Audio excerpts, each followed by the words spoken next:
Hi friends, welcome back to my channel. This is Govind Singh. आज मैं आप लोग के सामने लाया हूँ मेरे बिगनर्स गिटार कोर्सेज का लेसन नंबर 5 एंड आज हम बात करेंगे about music theory. This is our first step in understanding music theory. And जब हम पहला स्टेप लेते हैं म्यूज़िक थियोरी की अंडरस्टैंडिंग में तो हमें ये बहुत ज़रूरी है जान लेना कि हमारे म्यूज़िक थियोरी में जो मास्टर स्केल होता है उसको हम कहते हैं क्रोमैटिक स्केल। सो वही होगा आज हमारा lesson, chromatic scale, right? And we will deep dive into that soon.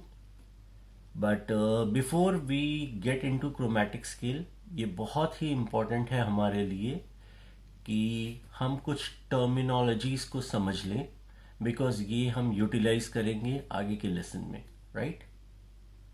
Okay. सो पहली चीज जो आप देख सकते हैं इस वाइट बोर्ड पे, इस HS मैंने लिखा है, which means a half step. Alright, इसको हम as letter H call out करेंगे जब हम डिस्कस करना शुरू करेंगे क्रोमैटिक स्केल के बारे में। सिमिलरली हमारे पास होल स्टेप भी होता है WS, जिसको हम कॉल आउट करेंगे as letter W, right? And ये हमारा होल स्टेप है।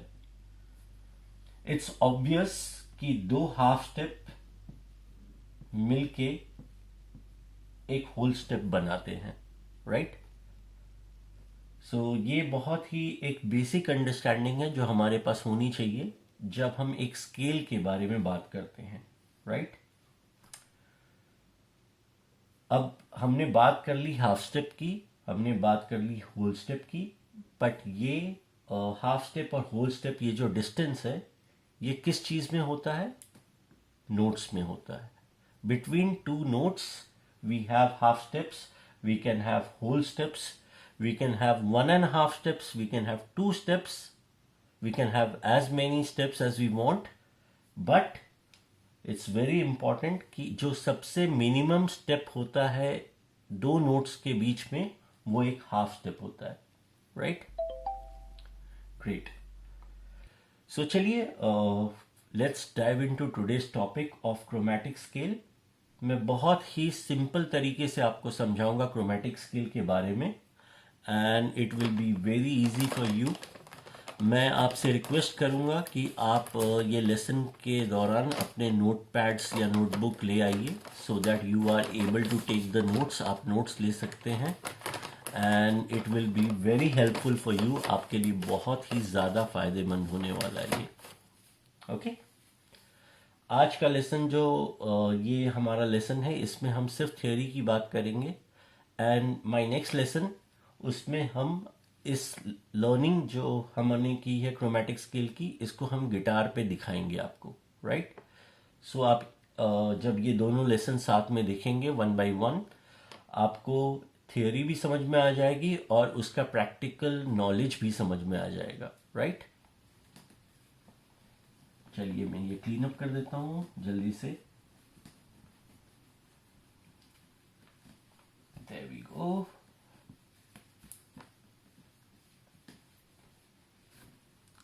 Okay, alright. सो जैसा कि हमने बात की chromatic scale,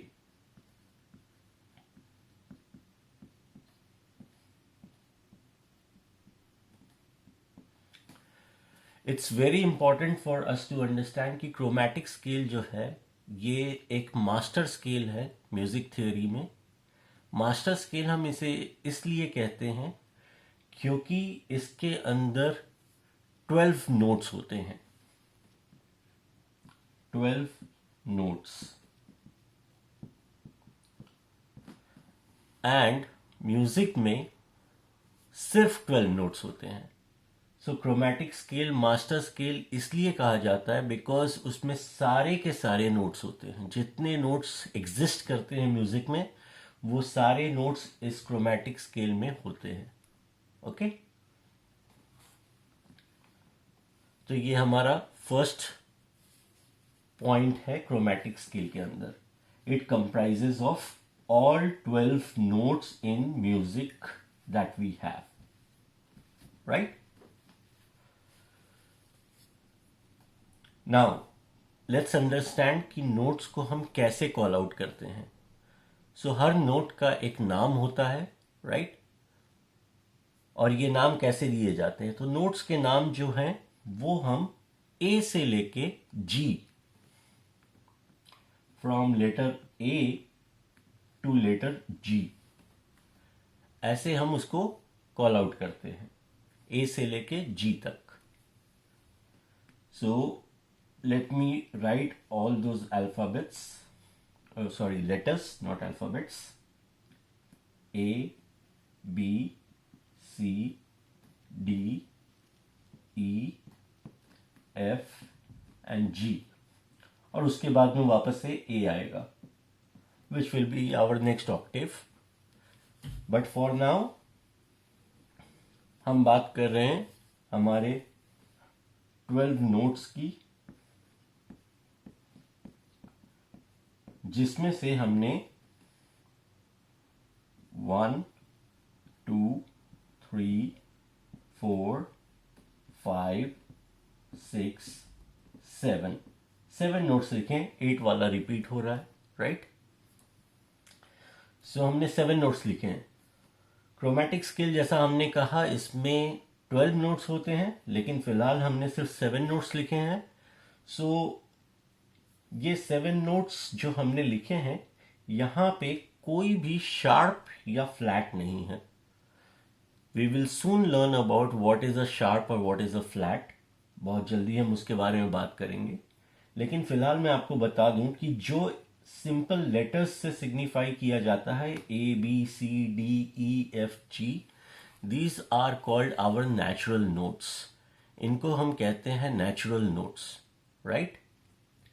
it's very important कि आप समझ लें, जो सिंपल लेटर से सिग्निफाई किया जाता है उसको हम कहते हैं नेचुरल नोट्स.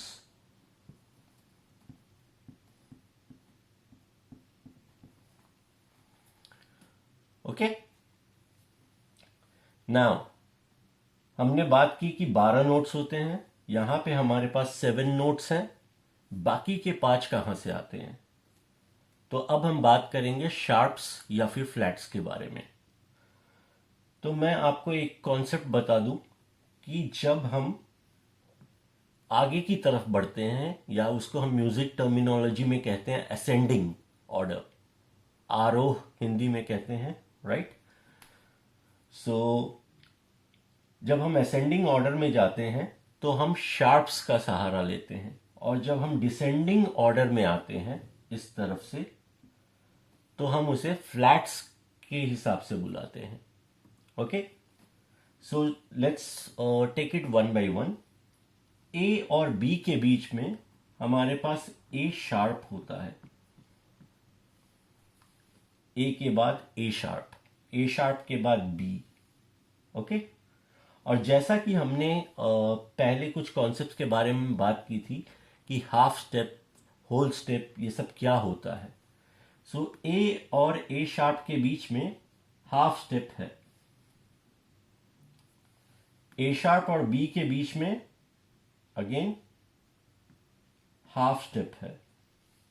ठीक है, बी और सी के बीच में कोई शार्प या फ्लैट नहीं होता है, सो वो भी हाफ स्टेप है. ओके, सी के बाद आता है सी शार्प. सी और सी शार्प के बीच में हाफ स्टेप होगा. सी शार्प और डी के बीच में भी हाफ स्टेप होगा. डी और ई के बाद आता है डी शार्प. डी और डी शार्प में भी हाफ स्टेप होगा. डी शार्प और ई में भी हाफ स्टेप होगा. ई और एफ के बीच में कोई नोट नहीं आता, कोई शार्प या कोई फ्लैट नहीं आते हैं, तो again they are half step apart. F के बाद आता है एफ शार्प, और जी के बाद आता है G sharp. Before we go to the next octave of A, जब हम ए पे वापस से जाते हैं, ए से लेके ए तक की गिनती करेंगे, तो जी और ए के बीच में जी शार्प आ जाता है। तो ये जो स्ट्रेट लाइन में हमने नोट्स लिखे हैं, अगर हम इसको एक सर्कुलर एंगल में इसको कॉल आउट करेंगे या ड्रॉ करेंगे तो इट्स वेरी ऑब्वियस कि सर्कल कंप्लीट हो जाता है ए पे, so we go back to A, right. So अगर हम 12 नोट्स के बारे में चर्चा करें अब, जबकि हमने सारे नोट्स लिख लिए यहाँ पे, so we have A sharp, B, C, C sharp, D sharp, E, F sharp, G sharp. ये हमारे 12 नोट्स हो गए एंड ये सारे नोट्स एक दूसरे से हाफ स्टेप्स अपार्ट हैं, ओके।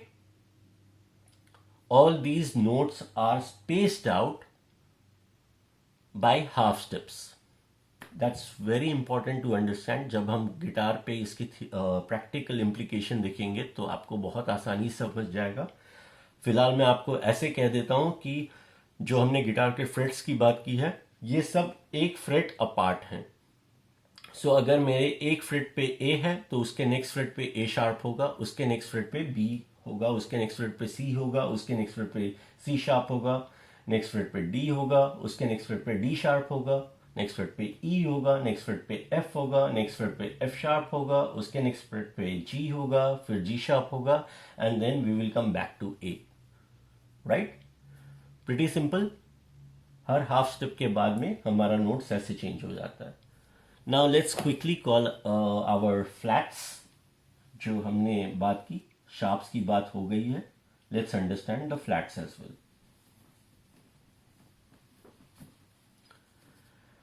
सो जैसा कि मैंने आपको बताया कि जब हम डिसेंडिंग ऑर्डर में जाते हैं, ये हम असेंडिंग ऑर्डर में गए तो हम फ्लैट्स करके कॉल आउट करते हैं। तो ए और जी के बीच में जहां जी शार्प था उसको हम कहेंगे ए फ्लैट। जैसा कि आप देख सकते हैं कि ए शार्प या बी शार्प, जब हम शार्प्स को कॉल आउट करते हैं तो हम ये हैश साइन बना के उसका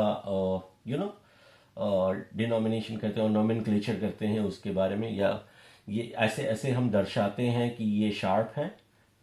जब हम रिवर्स आते हैं तो हम एक स्मॉल बी लेटर दिखाते हैं विच सेज कि ये फ्लैट है। तो ए उसके साथ में स्मॉल बी लेटर होगा विच सेज कि it is a flat.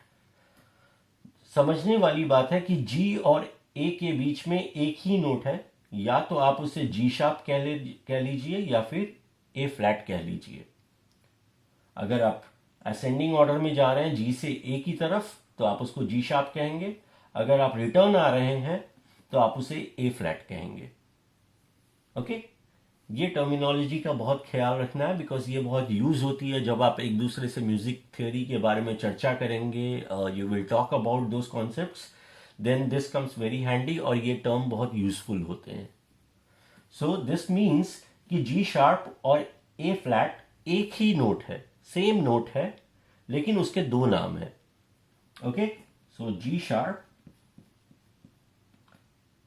Is equal to A flat, same note, okay. And since ये एक ही नोट के दो नाम है इसलिए हम उसको कहते हैं एन हार्मोनिक।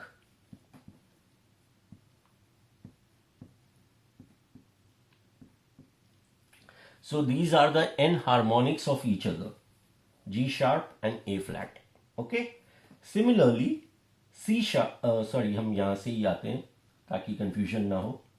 F और G के बीच में F sharp है, जब हम G से F की तरफ आते हैं तो हम उसे कहते हैं G flat, राइट। F और E के बीच में कोई शार्प नहीं होता, E और F के बीच में, सो F और E के बीच में भी कुछ नहीं होगा, कोई फ्लैट नहीं होगा। डी और ई के बीच में डी शार्प होता है, सो ई और डी के बीच में हो जाएगा ई फ्लैट। सी और डी के बीच में सी शार्प होता है, तो अगर हम डिसेंडिंग ऑर्डर में आते हैं तो डी और सी के बीच में क्या हो जाएगा, yes, D flat, D flat.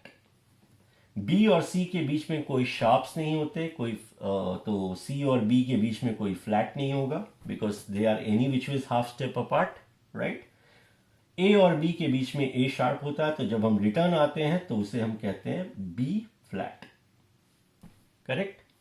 So these are A sharp, B flat, C sharp, D flat, D sharp, E flat, F sharp, G flat, या फिर जी शार्प, ए फ्लैट. ये सब जो है ये हमारे एन हार्मोनिक्स हैं. करेक्ट. एक नोट के दो नाम. सिंपल. ग्रेट. सो बस यही ये हमारे 12 नोट्स हैं जो ओवरऑल म्यूजिक में हम अलग अलग कॉम्बिनेशन में डिफरेंट स्केल्स में अप्लाई करते हैं. आज हमने मास्टर स्केल की बात की, which is our chromatic scale, right. And धीरे धीरे जब हम नेक्स्ट वीडियोस में और थियोरी में डीप डाइव करेंगे and we talk about our major scales, we talk about our minor scale और ब्लू स्केल और पेंटाटोनिक स्केल, ये सब स्केल्स के बारे में जब हम बात करेंगे, या we get into our chord theory कि कॉर्ड्स कैसे बनते हैं, तो हमें इस लेसन का बहुत ज़्यादा फायदा होगा. फिलहाल मैं आपको सिर्फ यही रिक्वेस्ट करूंगा कि आप ये सारे नोट्स जो हैं वो अंडरस्टैंड कर लीजिए, इसको बाय हार्ट कर लीजिए. ये सिर्फ 12 नोट्स हैं, बहुत इजी है बाय हार्ट करना, एंड सीक्वेंस में है, right. And different order, ascending and descending, क्या शार्प होता है, क्या फ्लैट होता है, right. So it becomes very easy for you and this will take you a long way, I promise you that. Alright. So चलिए next lesson में मिलते हैं हम, जहां हम बात करेंगे इन नोट्स को गिटार फ्रेट पे. Alright. Thank you so much and see you again in next video.